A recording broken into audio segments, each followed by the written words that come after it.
Hello and welcome to part 2 of Rollasana with our model Tiffany. We're going to be working our upper body. In part 1 we were working our lower body and our foundation. Now we're going to start with our hips and go upward into our back. So to start off with, we're going to take the larger roller, the 5-inch roller. Tiffany's going to sit on it with it between her legs. And now this is a comfortable meditation pose. Tiffany can stack her spine with the sit bones right on the roller, and it leaves room for the feet on either side of the roller. So I recommend trying this position as an option for sitting. From here we're going to come back and work our sacrum. Now the sacrum is the triangular bone at the base of our spine. This bony section right here.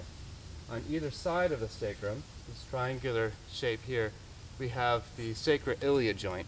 This is the place where there's a transfer of energy from the impact of walking up to our back.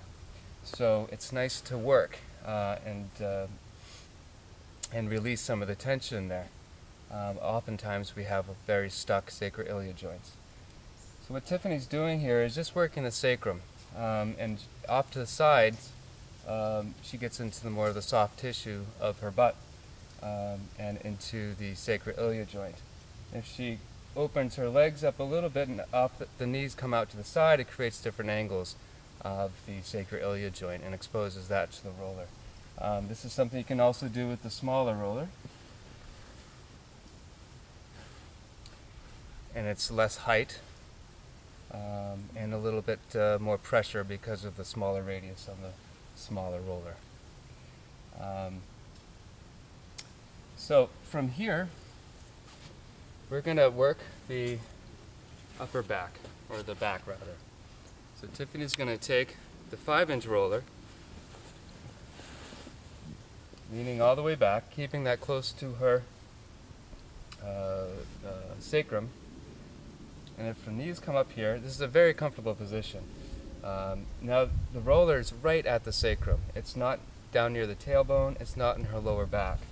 It's this bony region at the base of the spine, and that's exactly where the contact with the roller is, and it's quite comfortable. If it's not comfortable, you can move the roller around to find that location. From here, Tiffany can go left to right with her knees, starting off with smaller circles and then graduating to larger circles. On the sacrum itself, there's a lot of nerve connections, and so it is very good to stimulate these nerve connections. And just by rocking side to side, it's a very subtle thing, you can help stimulate these nerves. As you swing more with your legs to the left and right, you're getting more into the tissues. So from here, Tiffany can bring in one knee and extend one leg out.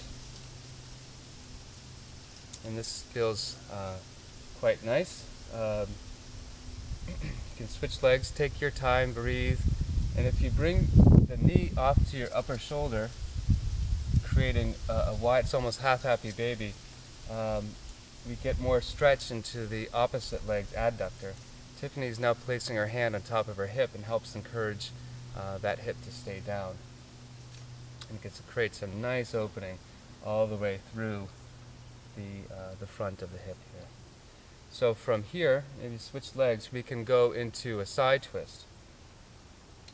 Now, we're coming all the way down.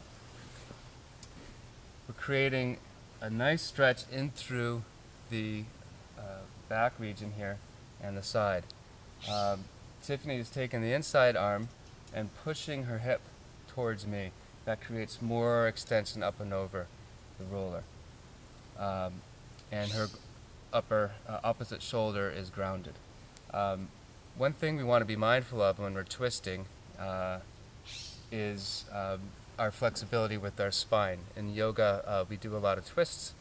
Generally, if you're not so much into yoga practice, it's better to be mindful of the degree of twist that you can achieve. I recommend baby steps to getting to the point where Tiffany is at right now, which is complete.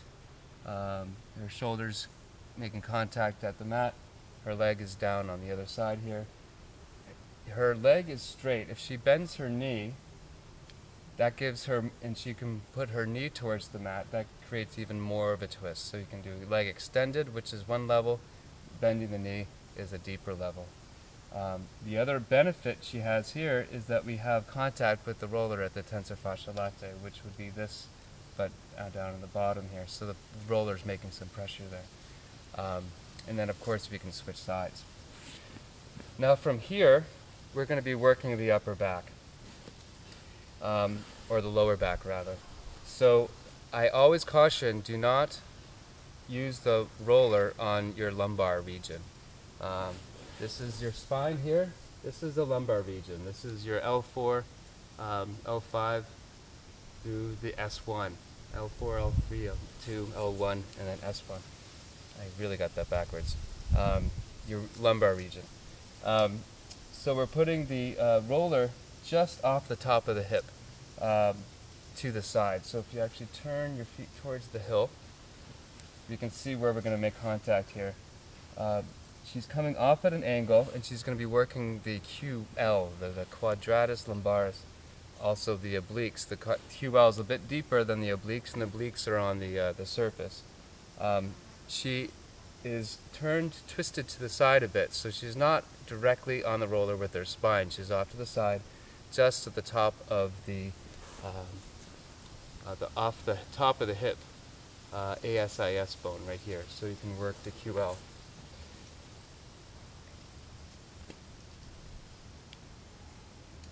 And from here, she can rock a bit. She can come up, back and forth, side to side, kind of just exploring.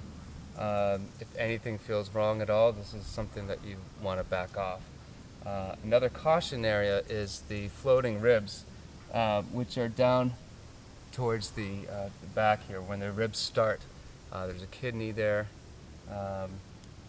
So we're not going to go too far up the spine. We're going to keep it closer to the lower part of the back. So after we work both sides here, you can take the roller from out, and you can go all the way down. But we're gonna start mid-thoracic. She skipped over the lumbar region, and what she's doing is supporting her neck with her hands, picking up her hips, creates more pressure onto the roller. And what she can do is drag her hips forward along the spine.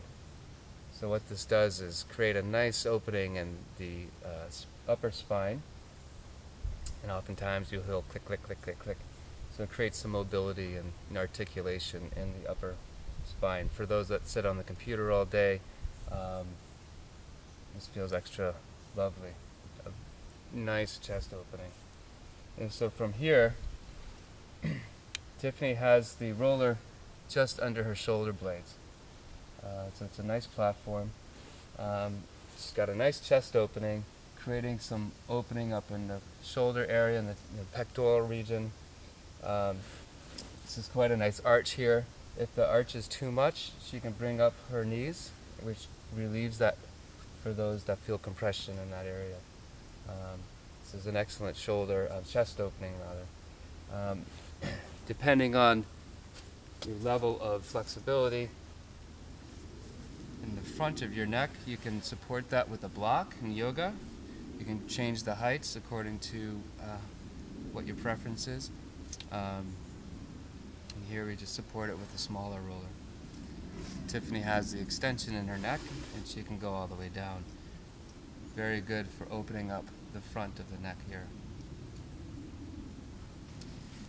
And so we will complete this part 2 of Rollasana. In the next video we will be working the arms. Thank you.